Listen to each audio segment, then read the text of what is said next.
The government has arranged hotel accommodations for Saint Lucian students pursuing studies in Jamaica as the deadly, slow-moving Hurricane Melissa inches toward the island. The storm, which recently upgraded to a Category 5, is expected to make landfall on Tuesday. Prime Minister Pierre announced that the government is taking steps to ensure the safety of Saint Lucian students.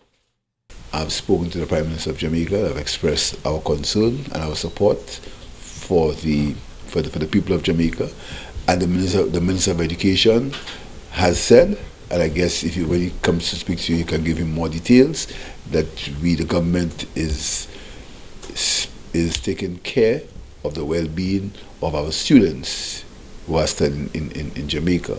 As an initial measure, we have secured hotel accommodation for them, and the minister will give you more details. But we are in touch with them to ensure that their health and safety is taken after, their health and safety is being looked after, as our students in Jamaica. But we hope and pray that the hurricane does not create the damage that it can create in Jamaica, and we will keep in touch to see how we can help our brothers and sisters in Jamaica, a sister CARICOM country.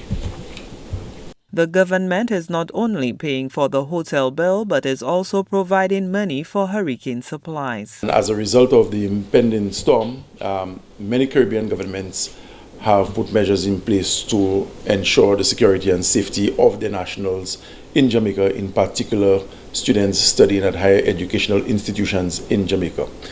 Government of Saint Lucia, for our part, we have done likewise. On the weekend, myself and Prime Minister Pierre were in touch with the students, and we had several conversations on the weekend with Saint Lucia's Honorary Consul to Jamaica, His Excellency Vitus Evans.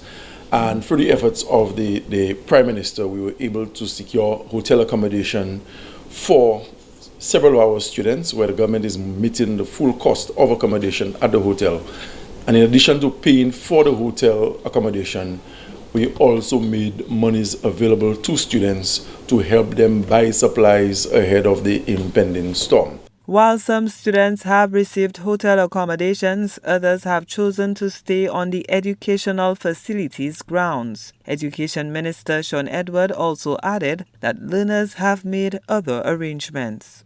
The majority of the students are at the University of the West Indies, the Mona campus.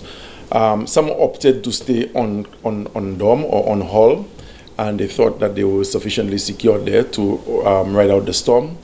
Some students opted to go with their Jamaican friends to private homes, and I think there was one particular student who opted to move in with relatives in Jamaica.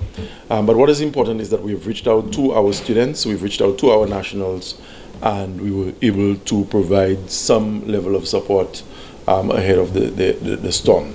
Janella Precious, a Saint Lucian native and Jamaican broadcast journalist, called into a local talk show to explain the situation on the ground as the deadly hurricane prepares to make landfall. The hurricane is expected to hit the southern west part of the country, an area that is still recovering from a recent storm. The head of the Met Service in Jamaica just informed the country that we will start experiencing deteriorating weather conditions somewhere in the evening, and the Hurricane Melissa, she is expected to make landfall between late tonight into the morning. Now, when Melissa makes landfall, it will make landfall in the southwestern belt of the country in a parish called Saint Elizabeth. Interestingly, that parish is still reeling from the effects of Hurricane Beryl, which was last year. So it would appear that it is taking a similar path.